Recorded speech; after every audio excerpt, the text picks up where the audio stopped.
Wesh les gars, j'espère que vous allez bien. On se retrouve aujourd'hui pour une toute nouvelle vidéo dans un tout nouveau pays. Let's go générique et après, we'll be back in Australia. Let's go!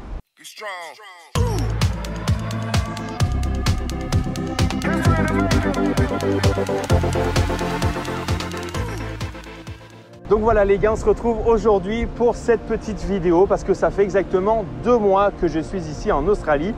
Et je voulais vous en parler un peu plus en longueur. Et puis cette vidéo est là aussi parce que je m'en excuse par avance, mais la vidéo sur Bali et notamment les vidéos, puisque je vais essayer de faire ça en 2 parties, et ça prend un peu plus de temps parce qu'il y avait énormément de rush. J'ai tourné énormément et il s'avère que du coup, le dérush, vous savez, toute la partie où on sélectionne les plans pour pouvoir les mettre en favori, sélectionner les meilleurs plans, tout ça, et ça prend beaucoup plus de temps, surtout que maintenant je bosse, j'ai 2 jobs également. C'est le chiffre 2, vous avez remarqué, qui revient assez souvent.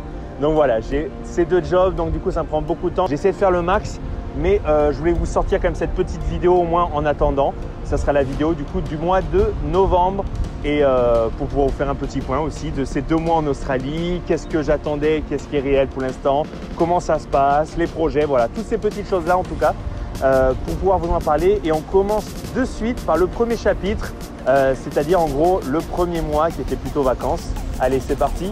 Petit générique et on se retrouve juste après.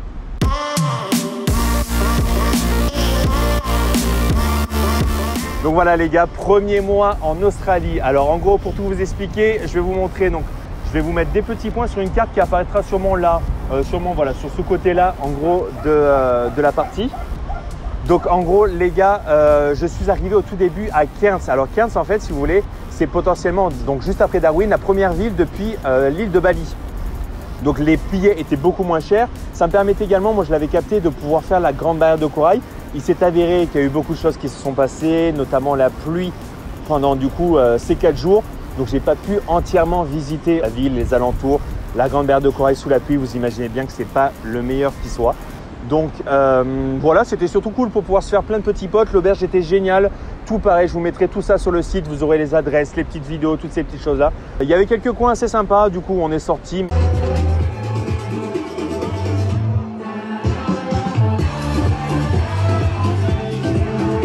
Mais ça reste malgré tout une petite ville où on a vite fait assez vite le tour. Et donc après ces 4 jours à Cairns, j'ai pris le bus direction du coup Airlie Beach, 11 heures de bus. Donc les gars là c'est très très long. Et vous imaginez ça, c'est pour pouvoir faire en gros relier, je crois, un cinquième de la côte est là, du Queensland. Donc c'est assez en gros énorme les distances qu'il y a ici. Donc Airlie Beach, c'était assez sympa. Après j'ai eu pas de chance du tout, pareil. Je me tape en gros sur les 4 jours, en gros j'y suis 3 jours de pleine pluie. Donc grande barrière de corail, le soleil qui réapparaît, donc ça c'est sympa, on peut aller voir. Après la grande barrière de corail, vraiment grosse déception aussi parce que je sais pas, c'est peut-être lié à l'endroit où on était parce qu'il y avait beaucoup de tourisme, mais vraiment des coraux blancs un peu partout. C'est là où on remarque vraiment, j'ai pris une énorme claque en fait sur le réchauffement climatique, puisque là typiquement on le voit de ses yeux en fait, on voit les coraux qui sont morts, tout est blanc et c'est absolument horrible. Bref, on y reviendra un peu plus longuement du coup dans le vlog sur le Queensland. Du coup, vous avez capté donc 4 jours Cairns. Ensuite, on prend du coup un jour de bus, ça fait 5. Et ensuite, on se retrouve du coup à Airlie Beach 4 jours. On est déjà à 9 jours. Après Airlie Beach, on prend l'avion direction Sunshine Coast et l'aéroport de Brisbane où des amis à mes parents qui habitent du coup en Australie depuis environ 7-8 ans m'ont accueilli pendant une semaine chez eux. Voilà, donc aussi très très sympa. Je les remercie encore. Merci Jean-François, Anna et Thomas naturellement et Amanda du coup leurs enfants. Et c'était génial parce que du coup ça m'a permis de me reposer après tout Bali. Puis derrière l'enchaînement en gros en Australie, auberge de jeunesse, fatigue encore. Vraiment j'étais crevé quand je suis arrivé chez eux. Gros repos pendant une semaine. Ça m'a permis d'acheter également ma voiture, de faire tous les papiers. Mais très cool Sunshine Coast. Du coup voilà, je vous mets quelques plans là de où j'étais. Il y avait Noosa, la ville de Noosa, il y avait Caloundra. Voilà, il y avait plein de choses. Très très beau, Sunshine Coast, vraiment grosse recommandation. Et ensuite du coup après cette petite semaine, donc ça faisait en gros 2 semaines et demie, j'ai pris la direction de Brisbane. Brisbane, je m'attendais d'ailleurs à bosser à Brisbane pendant 1 mois et me dire vas-y après je redescends vers le sud puisque du coup ça commence à être l'été et il fait quand même beaucoup plus frais même si c'est l'été au sud de l'Australie qu'au nord. Et donc du coup je me suis dit vas-y je vais commencer à essayer de taffer. Je balance des CV un peu partout, compliqué parce que grosse ville, donc naturellement aussi des étudiants australiens qui cherchent des jobs, tout ça tu connais. Donc très compliqué, mais il s'avère que voilà, en tout cas je ne regrette pas parce que j'étais au YHA, s'il y en a qui connaissent, l'auberge de jeunesse, je me suis fait plein de potes, beaucoup de Français, des Espagnols également, voilà, des gens un peu de toutes les nationalités, coréens du Sud, Espagnols, Écossais, voilà, c'était top.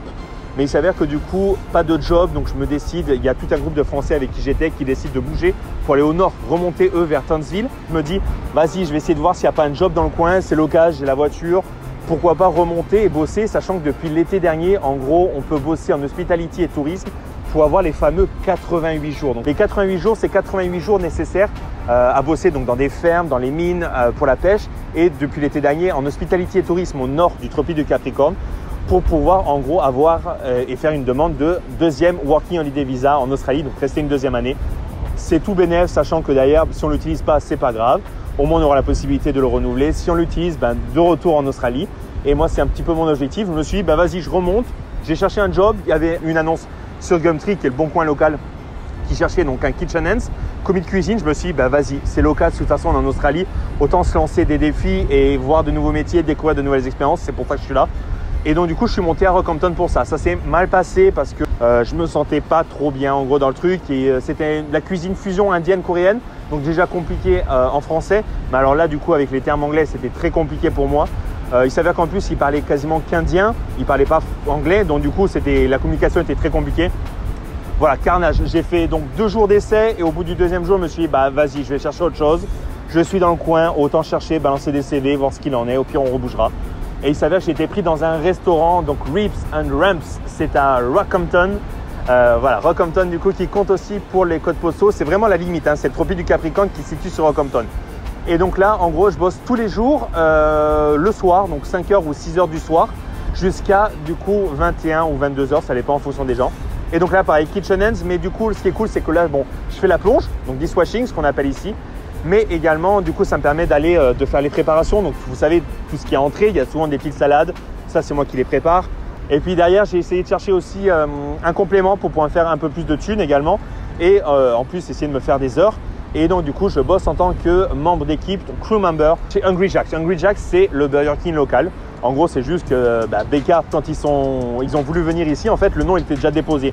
Du coup, le gars qui s'appelait Jack, qui voulait faire venir la licence de Burger King, vu que c'était pas possible, il a appelé du coup de son nom, donc Hungry qui veut dire faim et Jack comme son prénom. Et c'est devenu Hungry Jack's, il y en a partout. Et voilà où on en est sur ces 2 mois.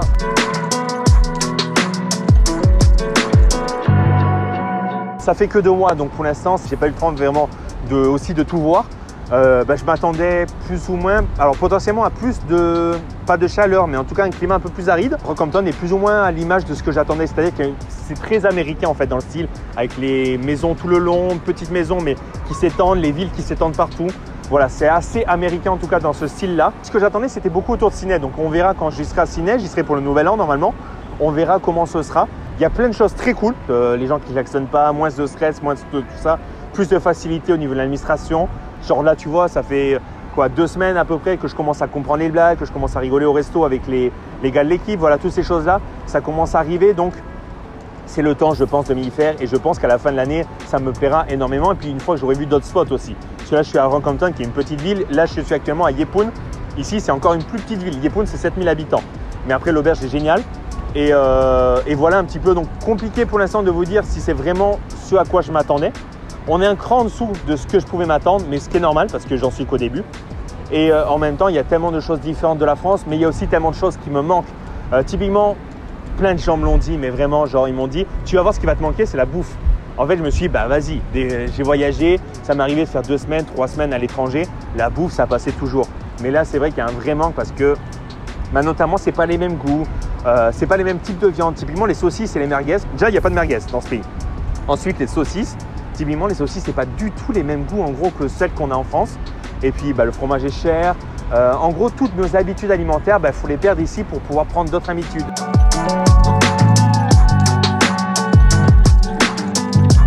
Alors, en gros, pour mes recommandations, pour l'instant, sur les 2 premiers mois, de toute façon, je vais tout vous mettre sur le site. Il y a plein de petites choses à préparer, je pense, en amont. Mais première chose à ne pas négliger, c'est vraiment notre niveau d'anglais. Parce que je me sentais en pleine confiance, j'avais un bon niveau d'anglais en arrivant. mais il s'avère que l'australien n'a rien à voir avec l'anglais. Donc j'ai dû tout réapprendre et là, vous voyez, ça fait un mois à peu près que du coup, ça commence à rentrer, à faire tout ça. Just enjoy the ride. Dernier conseil pour la route, je vais vous sortir le vlog sur le Queensland, du coup vous allez tout voir bientôt. En attendant, j'espère que cette vidéo vous a plu. On n'oublie pas, on s'abonne, on like, tout le maximum, on met la cloche également, comme ça vous serez averti de la sortie du vlog de Bali, des vlogs en Australie, de toutes ces petites choses là. Et puis surtout, j'espère que vous kiffez bien quand même à chaque fois mes vidéos derrière vos écrans. N'hésitez pas à me dire en commentaire tous vos retours, qu'ils soient bons ou mauvais. Je suis preneur de tout. Et puis on se retrouve très très vite pour de nouvelles aventures, nouvelles vidéos. Let's go les gars. Peace and trip. I found my way. I found my way. I was in the dark against it all, but made it through the day. Cause I found my way. I found my way. In bad times, I know I'll be okay. Cause I found my way.